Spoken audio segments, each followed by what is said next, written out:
President Biden's failed foreign policies are continuing to place U.S. national security in the crosshairs. Russia, China, Saudi Arabia. I mean, his blunders are basically going to be our undoing. And here to break that down and discuss it is Vice Chair of the Center for American Security for America First Policy Institute and former CIA analyst Fred Fleitz. Fred, good morning. Welcome back. Good morning. Fred, President Biden will meet with Chinese President Xi Jinping tomorrow. What do you expect will actually come out of this meeting? Well, I'm not optimistic. Going into the meeting, Biden aides are trying to say that Mr. Biden has known Xi for a long time, so this is an opportunity to improve relations and to push the agenda that the United States is interested in. But on this trip, Biden's priority has been climate change and what he has delivered to promote climate change. I imagine that's going to be a primary focus of his remarks.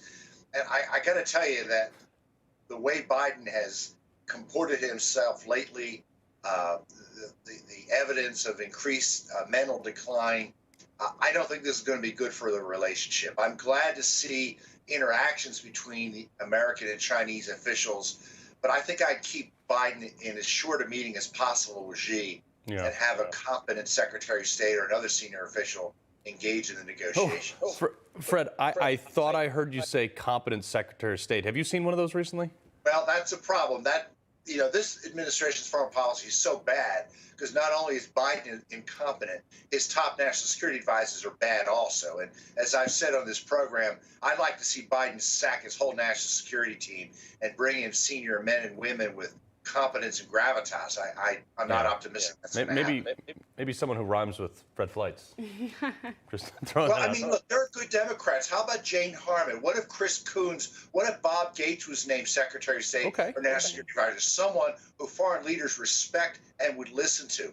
Biden needs people like that desperately.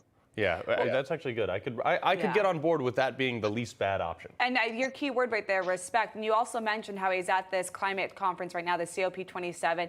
And he did give a statement saying that he wants to take back the leadership for being in charge of climate change and has said that they've made enormous strides in regards to that. But as we're discussing, there's other things going on. We still have this war in Ukraine with Russia. We're seeing this battle with China, the computer chips. How do we move forward even if we bring in other politicians? Well, I got to tell you, the new Green Deal is such a distraction for this administration. It just makes us look less serious. I'm sure that Biden is going to try to talk to Xi about the war in Ukraine and get the Chinese to lean more on Russia about this war. And frankly, it's useful to do because I think the Chinese are increasingly uncomfortable with this war. They made a statement recently that they don't want to see nuclear weapons used in Ukraine. I think the Chinese leadership would really like to see this war go away, and maybe Biden can contribute to pressuring them to do that. Yeah, that'd be interesting. Well, it was on the Ukraine. They're trying to stabilize an entire region. Russia has pulled out of some areas. Ukraine obviously celebrating this as a win, but there might be a silver lining here. Do you see Russia pulling out for a reoffensive in maybe the spring if it goes that long, or do you see this as an act of desperation, which means Russia's up against the wall? I mean, what do you think about that? Well, General Milley, chairman of the Joint Chiefs of Staff, would like to see some type of negotiated settlement right now because he thinks the Ukrainian army has gone just about as far as they can before winter sets in. Then in the spring, there will be a new offensive. He'd like to see the Ukrainian government lock in the gains that they have and maybe negotiate other things that Ukraine really is entitled to at a later time.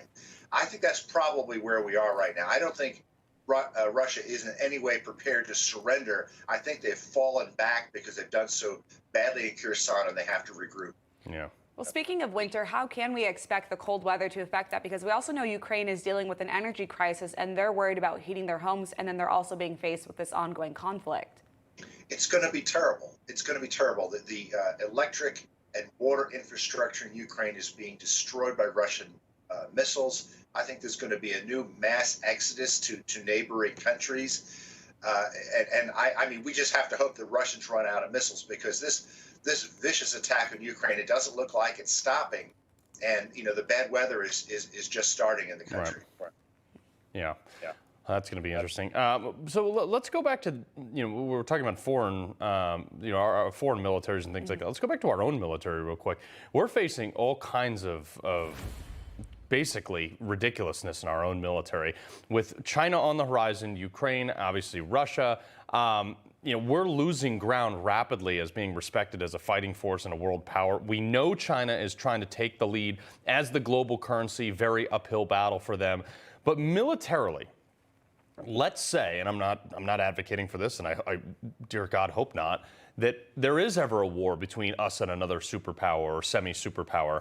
Is America prepared to face that? And if not, what do we do to get back on track?